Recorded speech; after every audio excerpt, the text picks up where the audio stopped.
네.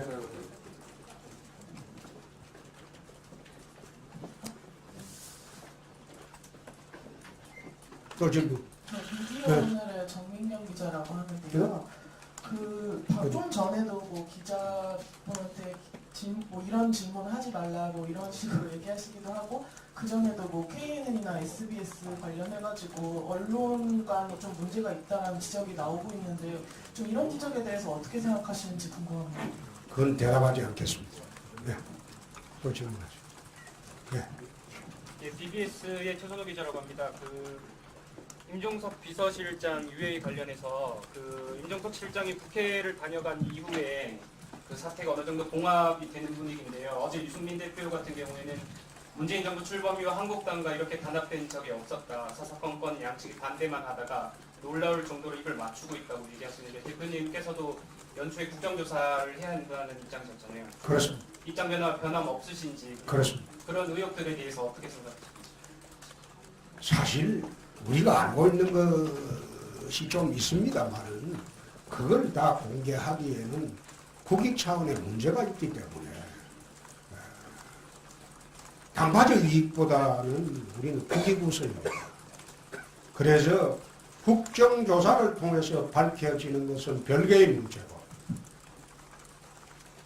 우리가 주장하고 우리가 알고 있는 것을 일방적으로 폭로하는 형태의 접근은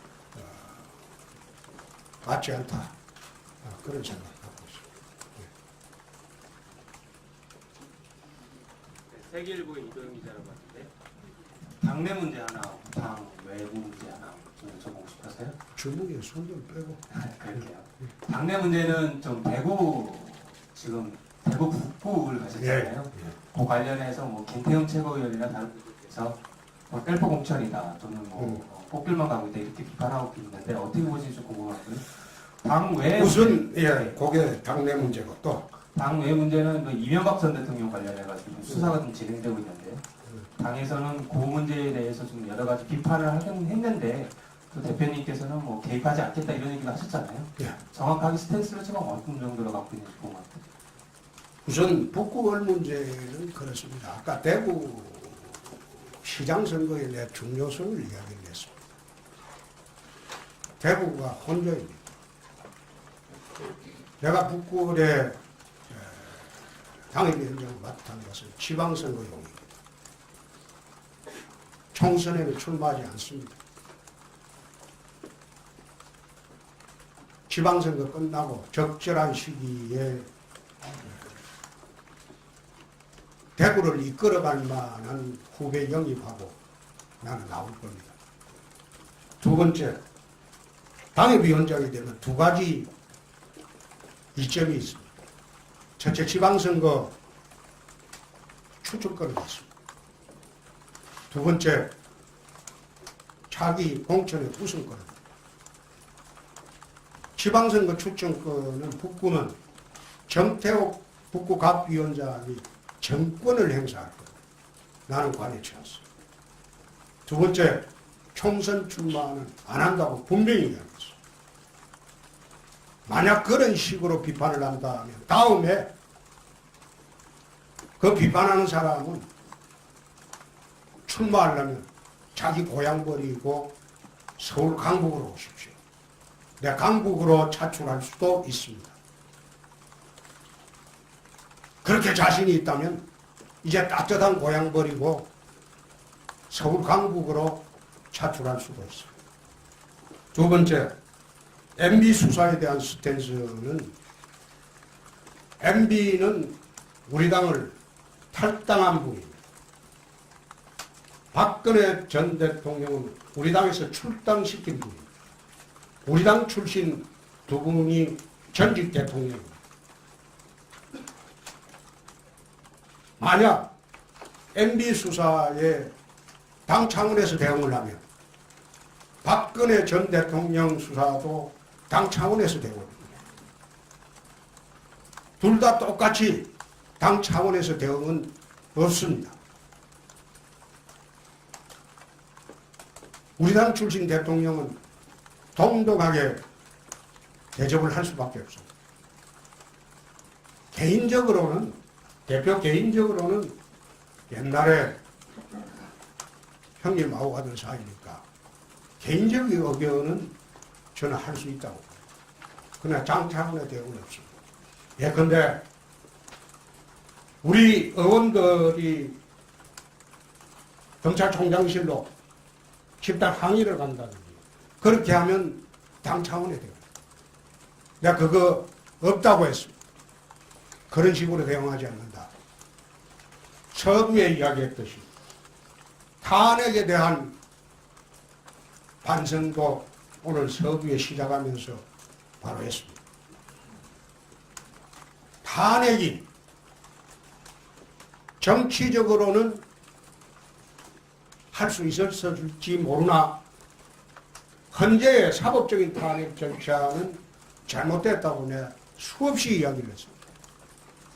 대선 때도 그래 이야기했습니다. 그렇지만은 돌이킬 수가 없는 탄핵을 우리가 받아들일 수밖에 없는 그런 정치적 현실이 있습니다. 그래서 오늘 시작하면서 탄핵에 대한 우리 입장도 밝혔습니다. 자, 요 기자분, 여자 기자분, 그건 어디지? 아까 전환점이 올 거라고 하셨는데 그 전환점의 계기가 구체적으로 뭐가 될지 평소 5월 얘기를 하셨는데 어떻게 될 거라고 보시는지 첫 번째로 궁금하고요. 두 번째로는 검찰이 정권 하수인 노릇을 하고 있다고 비판하면서도 검찰 개혁에 소극적이지 않느냐 이런 얘기를 듣고 있는데 지난 대선 시절에 정책 공약으로 가장 처음 내놓은 것이 검찰 개혁이었고 당시에는 개헌을 통해 경찰의 독자 영장 청구권을 주겠다고 하셨습니다. 공수처 설치는 반대하되 검경 수사권 조정으로 검찰 개혁을 하면 된다 이렇게 주장을 하셨는데 장제원 사개특위 간사는 경찰에는 수사권을 줄 수 없다고 하고 있습니다. 결국 검찰 개혁을 안 하겠다는 것인지 당시 공약을 뒤집겠다는 것인지 이런 의문이 나올 수밖에 없는데 어떻게 보시는지. 어디라고 그랬죠? 한결의 정유경입니다. 응? 한결의 정유경입니다. 예. 전환점 문제는 우리가 예상하고 있는 게 몇 가지가 있습니다. 있지만은 오늘 이야기하는 것은 부적절하기 때문에 이야기를 안 하도록 하겠습니다. 분명히 전환점은 옵니다. 어느 매체에서는 자기 체면이라고 하는데 그런 식으로 폄하하기도 하는데 나는 그렇게 보지 않습니다. 아마 지금 여의도판에서 선거를 가장 많이 해본 사람 중에 하나가 홍준표입니다. 큰 선거를 많이 해봤어요. 작은 선거도 많이 해봤어요. 선거에 하나의 흐름이 있습니다. 그리고 대한민국은 지금 경랑 속에 있습니다. 경랑 속에 있습니다. 절대 이 정부 지지가 지금처럼 가지 않으려고 합니다. 두 번째, 지금 여론조사의 문제점을 내가 오늘 아침에도 페이스북에 썼습니다. 국정여론조사라는 게 있습니다. 아마 100억이 넘을 거예요. 국정여론조사를 맡은 업체는 일반 여론조사를 하는 것은 전부 관제 여론조사. 그거 안 해줬으면 합니다. 자기들은 국정여론조사만 맡아도 일반 여론조사 안 해도 먹고 살 수 있습니다. 돈 앉아서 벌 수 있어요. 이 정부의 국정여론조사를 맡은 업체들은 일반 여론조사 해가지고 국민들 상대로 기만과 술수로 조사 결과 발표 안 했으면 합니다. 여러분들이 한번 취재해 보시죠. 내 말이 거짓인가? 자, 또 MB 수사 검찰개혁이죠.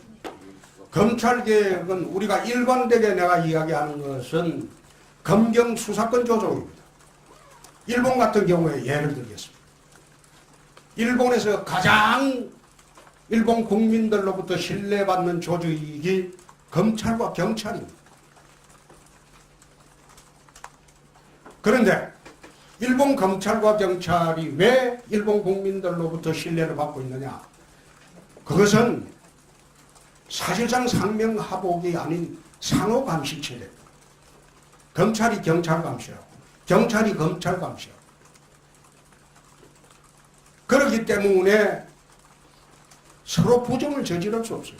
서로가 잘못된 청구 수사를 할 수가 없어요.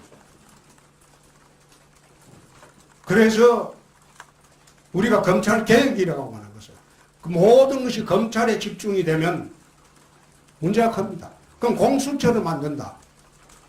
공수처는 내 민변검찰청이라고 했습니다. 민변 사람 동원해가지고 새로운 검찰청을 자기들 검찰청을 만들겠다는 거예요. 그럼 공수처가 잘못하면 공수처 위에 공공공수처를 또 만듭니까? 새로운 검찰청에 불과합니다.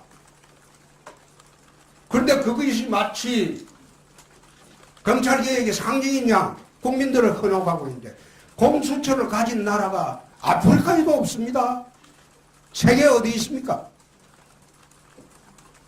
그런 이상한 논리로 그걸 검찰개혁으로 호도하는 거. 난 검찰권 독점적인 권한 주는 거 반대합니다. 검찰개혁의 본질은 현재 있는 검경수사권 조정과 개헌 시에 경찰한테 직접 영장 청구권을 주는 것이 그것이 검찰개혁의 본질입니다. 그게 지난 대선 때부터 지금까지 일관된 주장입니다. 이런 얘기를 하셨잖아요. 예. 정확하게 스탠스를 지금 어느 정도로 갖고 있는지 궁금합니다. 우선 북구월 문제는 그렇습니다. 아까 대구 시장 선거에 내 중요성을 이야기를 했습니다. 대구가 혼조입니다. 내가 북구월에 당협위원장을 맡은 것은 지방선거용입니다. 총선에는 출마하지 않습니다. 지방선거 끝나고 적절한 시기에 대구를 이끌어갈 만한 후배 영입하고 나는 나올 겁니다. 두 번째, 당협위원장이 되면 두 가지 이점이 있습니다. 네.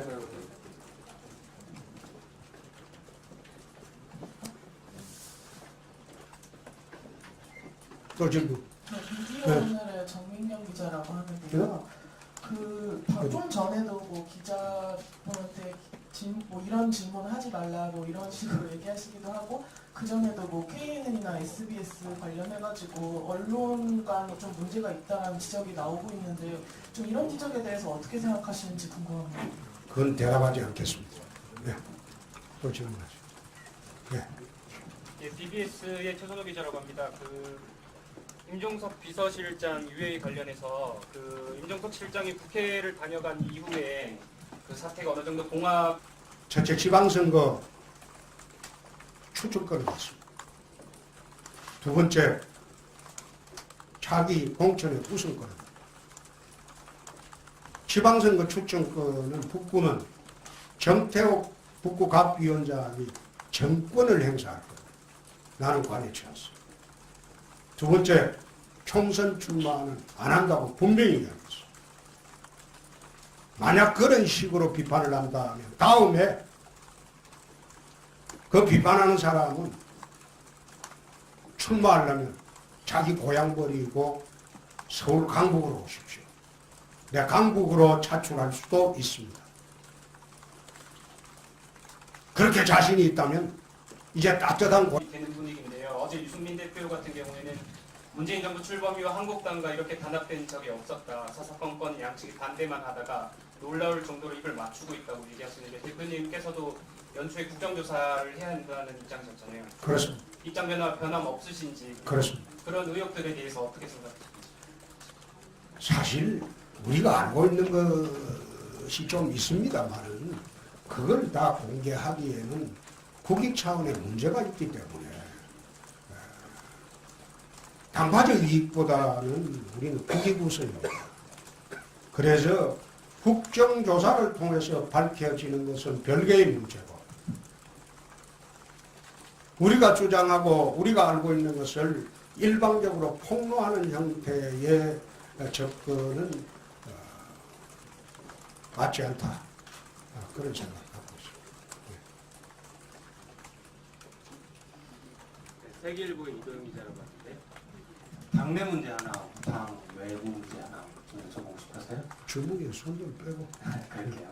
당내 문제는 좀 대구 지금 대구 북구를 가셨잖아요. 그 관련해서 뭐 김태형 최고위원이나 다른 분들께서 뭐 셀프 공천이다 또는 뭐 꽃길만 가고 있다 이렇게 비판하고 있는데 어떻게 보시는지 좀 궁금하고요. 당 외 우선 그게 당내 문제고 또 당 외 문제는 그 이명박 전 대통령 관련해가지고 좀 수사가 좀 진행되고 있는데 당에서는 그 문제에 대해서 좀 여러 가지 비판을 하긴 했는데 또 대표님께서는 뭐 개입하지 않겠다.